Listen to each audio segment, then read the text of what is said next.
Welcome back to Tales from the Oak Tree, where every story grows from magic, heart, and a little bit of wonder. Tonight, we're going to meet a very special cat, Marvy.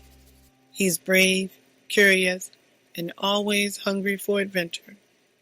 Let's snuggle in and hear his first story.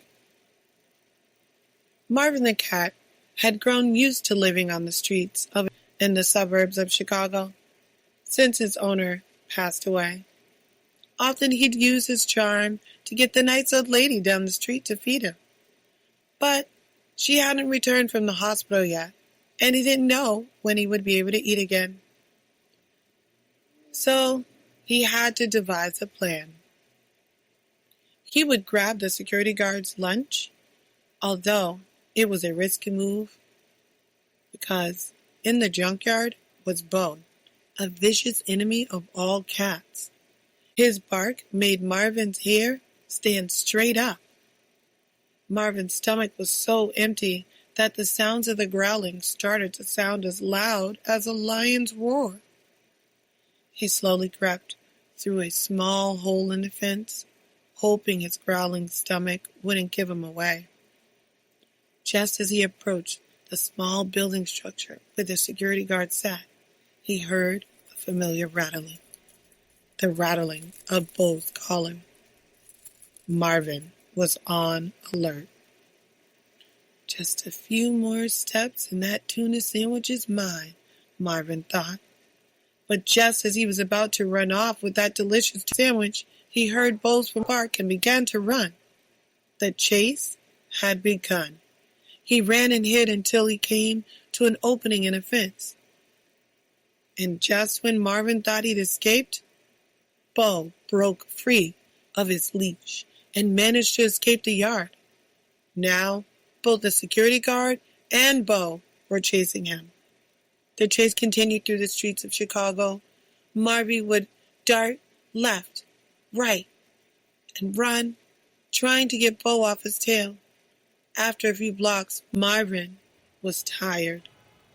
Just then, he saw a bus about to pull off at the station across the street.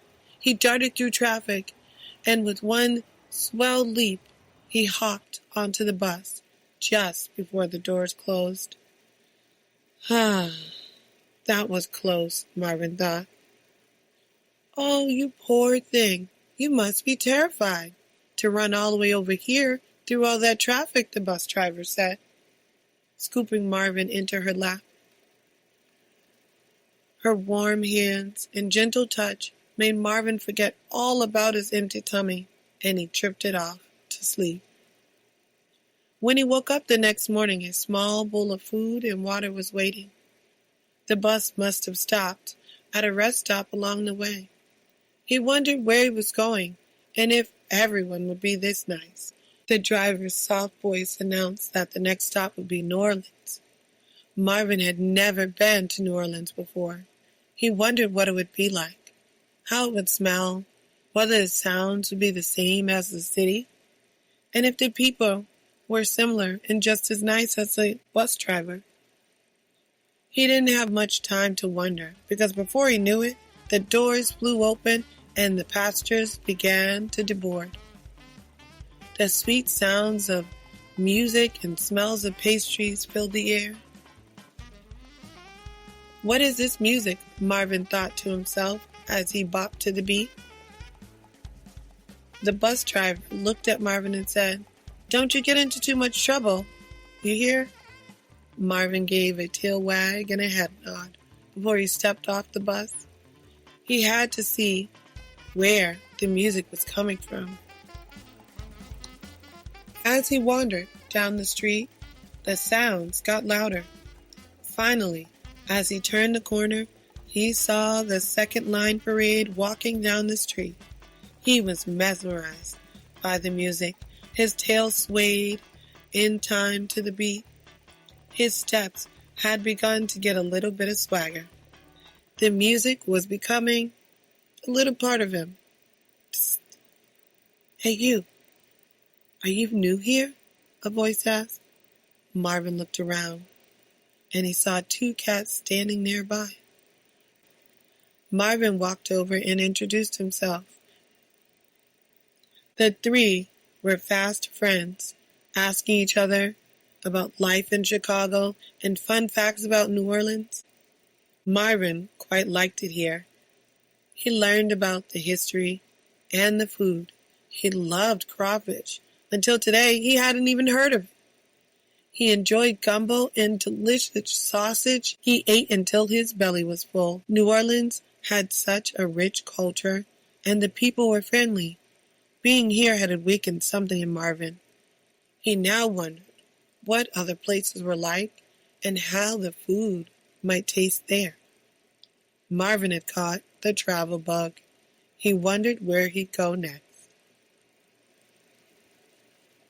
And that's the beginning of Marvin's journey, friends. From a lonely cat in Chicago to a traveler in New Orleans, Marvin has just started his adventures. Where do you think he'll go next? Thank you for joining me on Tales from the Oak Tree. Close your eyes and imagine you're standing at a little train station at night. A shiny train is waiting, its lights glowing softly. The sign says Dreamland Express. You climb aboard, find a cozy seat by a window. The train begins to move.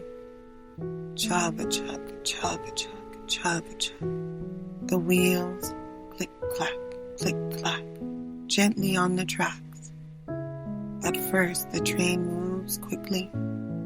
Outside the window, you see fields, rivers, forest rushing past you. But with every minute, the train slows down.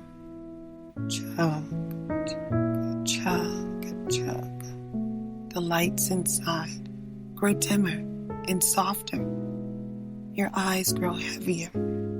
The train slows more and more until finally it stops at Dreamland. You step off calm and sleepy, ready for rest. Our time beneath the oak tree is coming to a close. Carry this calm with you into your dreams and into your day.